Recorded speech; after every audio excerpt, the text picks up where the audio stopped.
Hello, beautiful people, and welcome to My Money, Your Money, where we talk about all things money with the goal of closing the racial wealth gap. Our show today is brought to you by our generous sponsors, Demesman and Dover Accident Attorneys, the Palm Beach Solid Waste Authority, the AARP, and FAMU Mary. I'm your host, Brigette Lumpkins. I earned an MBA from Wharton, and I've worked at firms such as Goldman Sachs, Lehman Brothers, and Barclays Capital, covering both institutional and private clients, as well as raising capital for investment funds. I am so pleased to welcome today's guest, Newton Sanon, who is the long-term president and CEO of the South Florida Area Opportunities Industrialization Centers of America, also known as OIC. A double graduate of the University of Wisconsin, he began his career working with youth programs sponsored by two NFL teams before moving on to Broward County Community College and then joining the OIC, where he was quickly promoted to run the organization. Welcome. Thank you so much for joining us. Thank you. Thank you for having me, Brigette. My pleasure. So what did I miss? What else do you want our audience to know about you? I am a brother from Miami, Florida, who's been blessed with a lot of opportunity in an educational capacity. And I've been blessed for the last 21 years to serve as the president and CEO of OIC of South Florida. And I get to do what I love called best, and that is I get to serve my community. As they say, you can do well and do good at the same time, and that's my mantra of life. And so that's about the gist of it. That's right. Well, I'm sure the organization is fortunate to have you as well as its constituents and as well. So, can you walk us through the mission and history of the OIC? Why was it established, and whom does it serve? Sure, and I can't take any credit for the organization being established. OIC was established in 1964 by the late Reverend Leon Sullivan. Reverend Sullivan was a pioneer and a pastor in the 60s, specifically in Philadelphia. And he saw there was so much need in the community, and he felt like you can be overwhelmed and daunted by the need of the community. But the one thing he felt that adamantly continued to provide value is a good job. A job is so much more than about income. It's about self-esteem. It's about the credibility and esteem given and credence given to we as people, right? Whether it's right or wrong, we're all summed up sometimes by what we do for a living, right? You meet someone and say, hey, what do you do for a living? I'm a third grade teacher. Oh, that's cute. You meet another person. I'm an aeronautical engineer with NASA. Oh, just a different level of credence and credibility given to persons based on what they do for a living. But beyond that, it's about esteem. It's about pride. It's about a legacy. You're modeling a behavior for your children that eradicates vicious cycles of poverty. And in particular, in the 60s, where they weren't giving a lot of Black folks job opportunities, in particular at that time, he really believed a job was the way to really, really, really get our communities a chance to feel a sense of pride and esteem. So, and 58 years ago, we still remain relevant. Our mission is still relevant. And I've had the pleasure now for 21 years of serving as CEO here in OIC of South Florida. And it gives me great pleasure to do just that. So this is a nationwide organization. And internationally. We also have operations in Africa. In fact, I'll be in Ghana in October being hosted by the OIC there. So we have operations throughout the United States, but also in Africa as well. That's really impressive. And I couldn't agree with you more. And I'm a trained psychologist.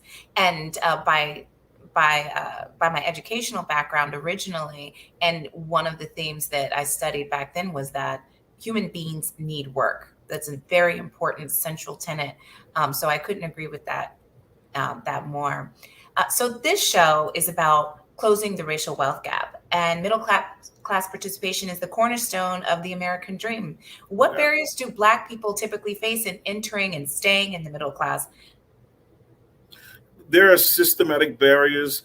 Let's start with the core. K through 12 is where it all starts, right? Where you get your foundational skill sets. It's where you reconcile your aspirations and your opportunities. But way too often we ask young people, what do you want to be when you grow up? And unfortunately, that's a rhetorical question. And this is no knock on the school systems by any means. But if you look at the ratios, what we call brace advisors, those are professionals in the school system who are chartered to really help young people navigate that question. What do you want to be when you grow up? The ratios are often 200, 300, sometimes 500 per staff person. So the rigor that takes place in that regard itself presents a challenge, right?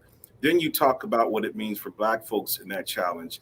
I always believe that, people only aspire to as far and high as what they are exposed to, right? And so way too often, and listen, I played football, I worked for the NFL, I serve on the Orange Bowl committee, and I love athletics. It does a ton for our communities. But oftentimes what's front and center when you think about the aspirations of young people, it's the NFL, it's basketball players, it's I want to be Beyonce, et cetera. And I don't knock that, but when you think about the likelihood and the percentage of those who make it, it's not ideal for that to be the primary aspiration. So if you think about the bedrock starts at K through 12, and if you're trying to align your aspirations and prepare accordingly, we have to expose the things that young people are exposed to and expand the things that young people are exposed to so they could align their interests, aspirations, and opportunities accordingly. And that's one of the biggest triggers that I believe plagues our Black community is our aspirations are oftentimes misguided, uninformed, if they exist at all. And as we tie that to our summit, it's why we have one of our panel sessions called The Sequence, Education to the Workforce. And is there a sequential handoff between K through 12, the business community, and others who prepare people for a talented workforce? You said a couple of interesting things there. One, you teased the summit, so we're going to get back to that in a minute. And two, you talked about aspirations being sort of, unrealistic because they're focused on, people we see in the media, whether they're sports or entertainment stars. And I think that's one avenue that has been accessible and visible. People aspire to what they see. So it's about representation. And if their parents don't have aspirational jobs that represent something that they want to achieve, then they're going to aspire to whoever looks like them. And so I think it's an intergenerational question. It's not just about one person having a job, but the impact that job has on their children and so forth. That gives them something to aspire to that's concrete and achievable. So really insightful comments there about, the impressionable children who are forming their aspirations at that age. Now, before we move on to the summit, because I'm really excited about that upcoming event this week, but before we move on to that, I want to talk about what is the middle class, because I'm not sure our audience or anybody really agrees or understands what you mean by the middle class. So can you tell us how you think about that as OIC? Well, I will tell you that you and your audience are not alone. In fact, countless of scholars, economists, still to this date debate what it means to be a part of the middle class. And hence why we believe it's a timely discussion for us to come together to begin to develop some level of consensus, but it's a dynamic thing.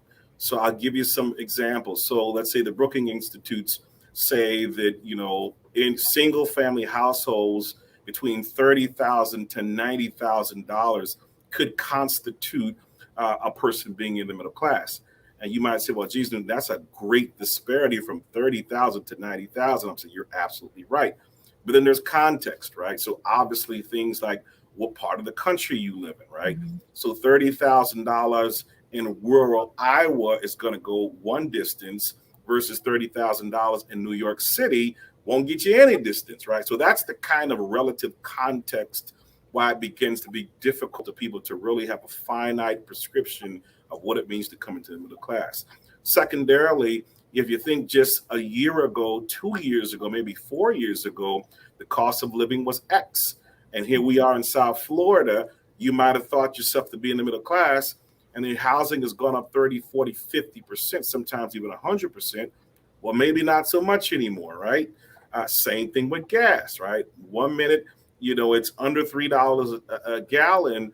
It's your gas tanks, then it aggressively went over $4.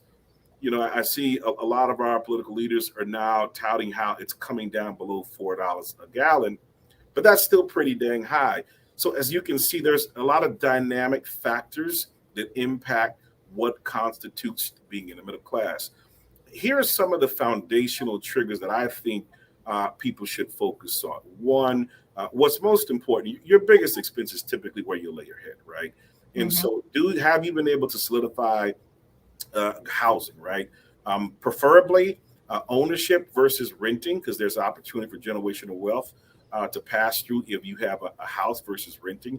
So that's the first thing I tend to have on my first checkbox, right? But then there's resiliency efforts, right? Do you have enough money? The prescription tends to be 3 months to 6 months of income saved, so that if anything happened with your place of employment, can you still sustain yourself? So those are the kinds of triggers. Are you able to cover your bare necessities, right? Food, water, housing, etc. Those are the things that I tend to tell people to focus on. If you find yourself in a place of stability, right, where you can meet those bare necessity needs and still have a productive life, those are some of the triggers. But you and your guests are not disillusioned. It is a difficult thing to pin down because there's so many dynamics. If you live in a single family household, if you have one kid, two kids, three kids, etc., all those factors contribute to this dynamic element of what it means to be in a middle class. And we hope that this summit will get people to closest to some level of consensus. Well, you mentioned inflation, and of course, the headline inflation figures are hovering around 9%. And in South Florida, we're seeing much more aggressive inflation and knocking people out of the middle class. So I'm sure the discussion will be very dynamic around that dynamic. Yeah. And it's tough. I mean, I personally have seen my gas bill double and my rent cost increase by 30%. Right. So we talked about the summit a little bit. Tell us about it. It's a 2-day conference. It's geared to shoring up the middle class. And where is it going to be? What day is it? Well, it's at the Hard Rock, right? So Can you tell us a little bit more about it? Sure. I think the first important thing is to contextualize why is OIC of South Florida convening. And we're just that, by the way. I want to be clear that though we're the conveners of this summit, we by no means see ourselves as the answer to it. I want to be clear for the record.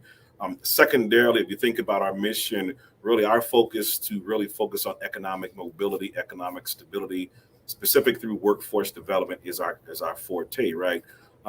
But building, elevating, and sustaining the middle class. Really, this vision came about because we saw that, I think it was 2015 where I saw a lot of candidates for president's office would talk about building a strong middle class, building a strong middle class. But I tend to be a little inquisitive, and they weren't defining what that meant, to your point. And I said, well, if you're talking about building the middle, the inference is you're talking about people below it. And that's contextually relevant to OIC's mission. We tend to focus on people who are under the middle class, unfortunately, typically marginalized and minority communities, help them to get the right skills to get them into a good job, career, and even entrepreneurship to come into economic mobility. And so that's really the core tenet of it. But the why? Well, to your point earlier, if you take a look at your gas bill, your food bill, your housing bill, and the last even 6 months, I think people would answer their own question as to why and what for this summit.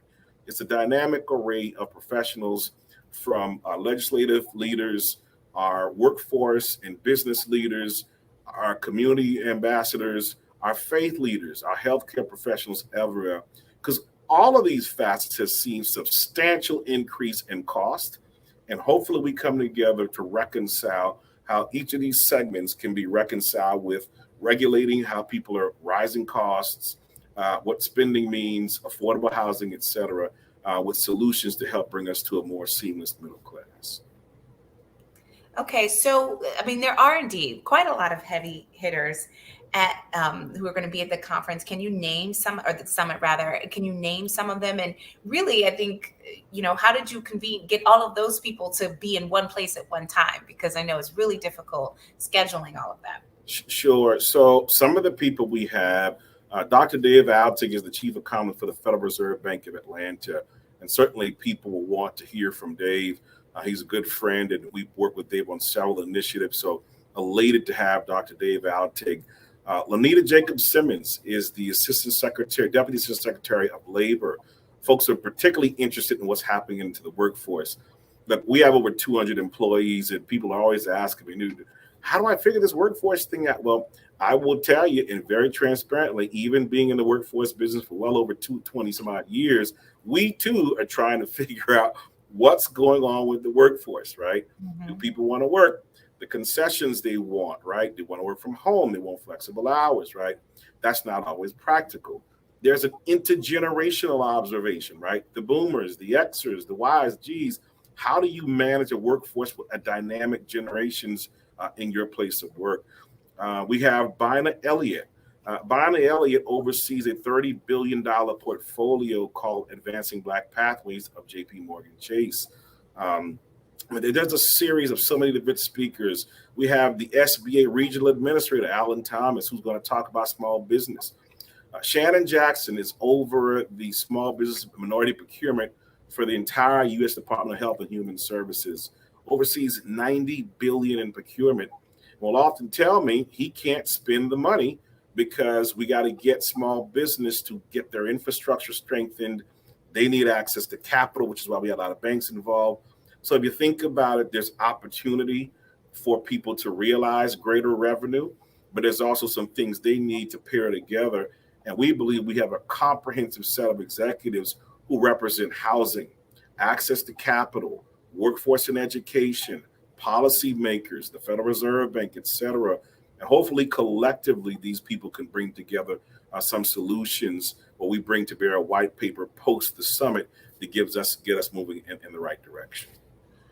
Now that is a really all-star agenda, both from the content standpoint and also just the actual people. And I noticed that there's two components really. There's the employment, and then there's the entrepreneurship component with the SBA. So going back to the employment component, because you talk about what are the dynamics in the labor market right now, like what's really going on. I go on LinkedIn, I see post after post after post of layoffs, and then I see reams of job openings, and some of them align and overlap, and I'm sure those people will land quickly. To your point about 3 to 6 months, maybe it takes longer than 6 months if you find yourself out of a job.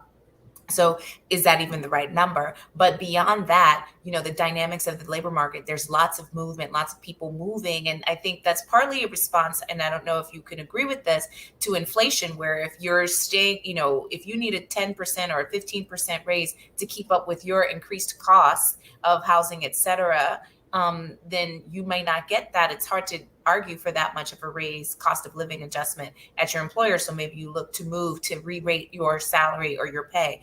Is that part of the dynamic that you're seeing? And how are you counseling people around those issues? Well, a phenomenal question, Brigette. It is absolutely a perfect storm. No doubt about it.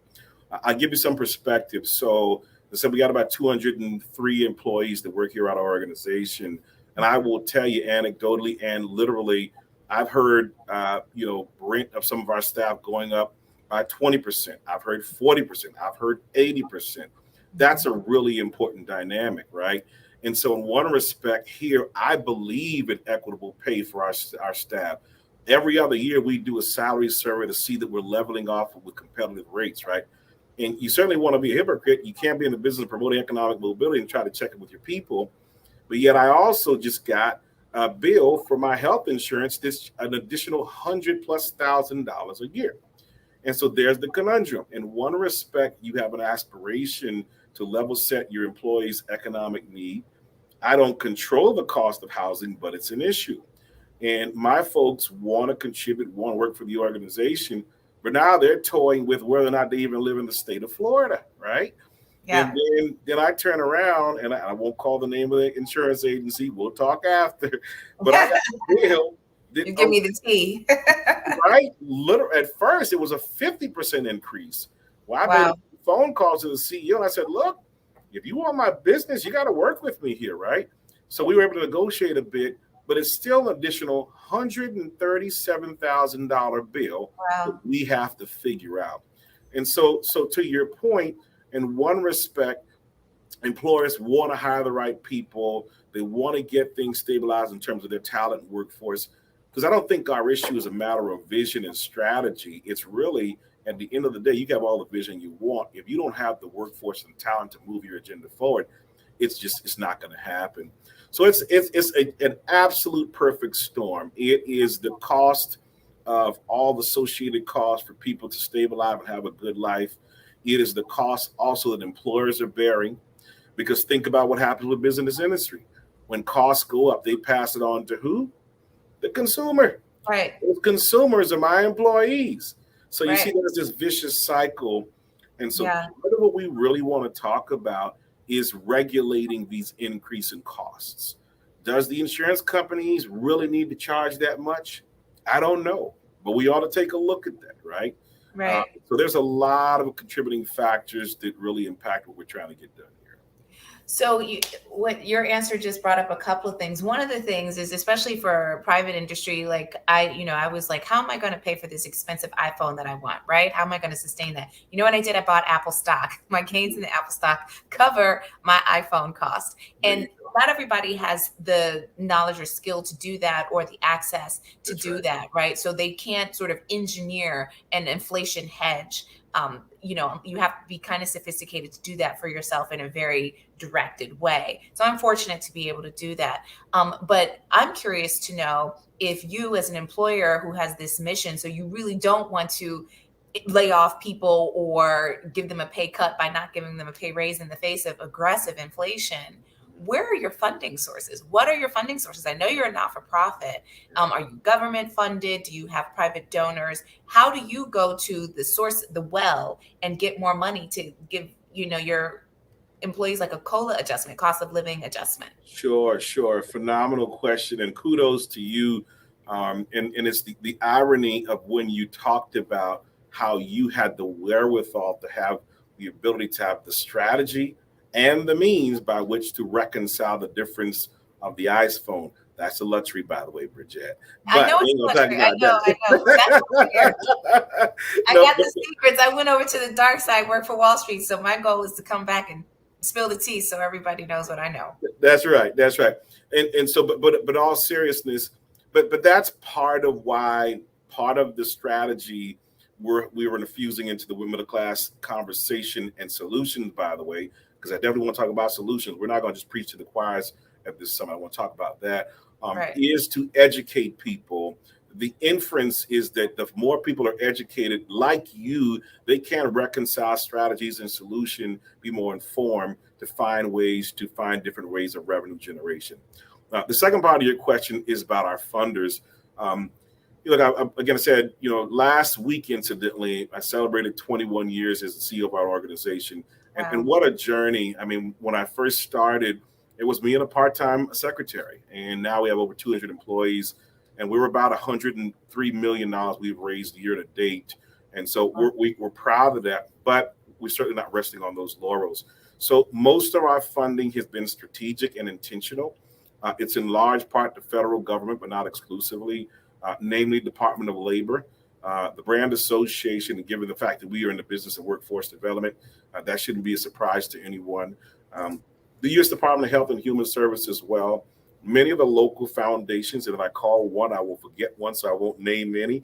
Okay. But what I will tell you, in addition to government funding, grants, foundations, et cetera, about 5 years ago, and I said to my board, look, we have a 98% success rate of every federal contract and grant we write, we get.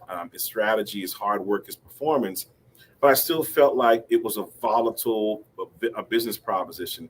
So we started what we call our social enterprise company, where in fact, it's a for-profit company, and we're taking on these micro enterprises. So we clean all the county buses in Broward. We pay $17.56 an hour, by the way. We have a lawn maintenance fleet, et cetera, et cetera, et cetera. We have 101 employees on that company. What I love about that model is that we're living our mission first and foremost. We're not just promoting economic self-sufficiency to those we serve as an organization. We're assuring that we can realize our mission. One, because it stabilizes in terms of unrestricted revenue. Right. We get to hire the people we train. So I don't have to hope Mr. Johnny hires my people. I get to hire them myself. And by the way, I want to give a shout out to the Broward County Commission, Bertha Henry, who's now retired, and Monica Spur, who leads as an administrator now, the mayor, Michael Udine. After 9 months of employment, they even have an opportunity to go on and work for the county. That's true upward economic mobility. You're talking pension, retirement, et cetera. We won an international award for that model. And I see substantial growth in that model. We get a chance to meet all our federal contract goals because we're placing people at high levels. And so that's how we've diversified our revenue streams. But it's been a matter of strategy, performance, and continued ingenuity try to figure it all out. That's brilliant. I love everything about that. When you talk about people who work for the for-profit arm of OIC and then become eligible to go on and work for the county where they have even more potential stability and a pension opportunity there, who are these people? Are these formerly incarcerated people who you're trying to help get a work history going for them? What is that constituency? Yeah, it's not exclusively, but there is a substantial majority because folks know, though our we don't solely serve individuals who return from incarceration. It is our flagship program because unfortunately, way too many Black and brown folks are facing incarceration that requires a revisiting of our justice system. I'll talk Right. about that as well. A whole other show. A whole other Whole show. other show. But we are touching that on our summit. I definitely want to talk about that. That's great. Well, I mean, it's definitely, I mean, you know, with the 13th Amendment allowing free labor for people who are incarcerated, there's an agenda in the capitalist system to perpetuate that prison to that school to prison pipeline. So when you talk about K through 12 and unrealistic aspirations, and people get disappointed, they end up incarcerated. There's a whole thread there that I think really merits discussion. So I'm really glad that you're doing that. Yeah, no, thank you. I appreciate that. And so it's a good majority of folks who are returning from incarceration, but not exclusively. But in large part, it's folks who work and live in we call the BMSD, the Broward Municipal Services District. Okay. And so very proud of that because it's targeted in context to our mission. And our hopes is to expand this to Miami. And so Mayor Cava, we're coming to see you, ma'am. And we want to expand it to Miami. That is indeed my shameless plug. And That's so right. we hope to expand that operation in Miami as well. But I love it. I love it. I love the fact that we get to hire our own people. We get a chance to test out our training product as well. Yeah, absolutely. Well, I think it's, you know, phenomenal that you're able to do that. I really, really do. So let's talk about how people can can go to the summit later this week because we're almost out of time, and I don't want anybody to miss the opportunity to attend and benefit from this information and network with the people who are going to be there. So is there a registration fee? What is it? Is there a website? Where is it? Absolutely. Before we do that, I just want to say one last thing because it's really important that one of the things that I was adamant about is we weren't just going to have another summit or preaching to the choir, right? Mm-hmm. It's cute to get all these fancy big people and bunch of names, but I said, if you can't come up with solutions, I'm sorry, Mr. VIP, Mrs. VIP, we can't do this. And so they were directed to be solution oriented. And in particular, if you take a look at our criminal justice reform panel, second to none, I think. We have the public defender of Dayton-Broward County, the state attorney for Dayton-Broward County, and on and on and on. And then moderated by our esteemed Judge Maisha Duro, who's a board member who will moderating that panel. But what you should know, we're literally going to sign live on stage. We're going to leverage federal money that OIC of South Florida will put up. So in lieu of incarceration, these folks will have an opportunity to come into our program, get a credential, get a job to avert additional incarceration. So that's the action we're going to take, and we plan to do that in several other ways as well. So I want to be clear that that's on the radar. And to your point about how people register, please do go to our website, www.oicsfl.org. And I can assure you, you will find numerous ways to register for the summit. We kept it very, very reasonable. The cost is $50 per day. And we just didn't think it made sense to be talking about people who are aspiring to go into the middle class and not create a way of something that was affordable for them to be able to do that. But I'll tell you, many people said, goodness, with all these heavy hitters, you could charge $200-$300. Well, that's true. But I've always believed if you stick to your mission in every way, in every facet, all things will reconcile themselves. We want to keep it affordable. Okay. I think that's great. I attend a lot of conferences, and this is an incredibly low fee, and hopefully people will be able to manage it and come and benefit and educate themselves. So, you know, is there anything else you want to leave us with? Because we're actually out of time now. This has been a great conversation. I'm really excited about what you're doing this week, and I really, expect you to have a packed house and get lots of things done, have great conversations. But is there anything we missed that you want to Well, add before we I say just, goodbye? you asked the final question. How do we get all these heavy hitters? Well, look, that's just what Omega men do. What can I That's say? right, Fred. That's right, Fred. That's right. That's That's right. right. So we hope people will come out and come us for a solution-oriented summit to help build, elevate, and sustain the middle class. So we hope will join us. Well, I hope so too. And thank you so much for joining us, Newton. This has been a great chat. I really appreciate it. My pleasure. And thank you for what you're doing. Elevating the voice of Black folks around the financial stability is really important. And we hope to partner with you for many years to come on that. Okay. Absolutely. Let's do it. Please watch our other MIA Media Group shows. Mondays, The Business of Black Business at 1 p.m. with Jay Reynolds. Tuesdays at 7 p.m., My Money, Your Money with yours truly, Brigette Lumpkins. Wednesdays, Soul at 7 p.m. with Nikki Gellin.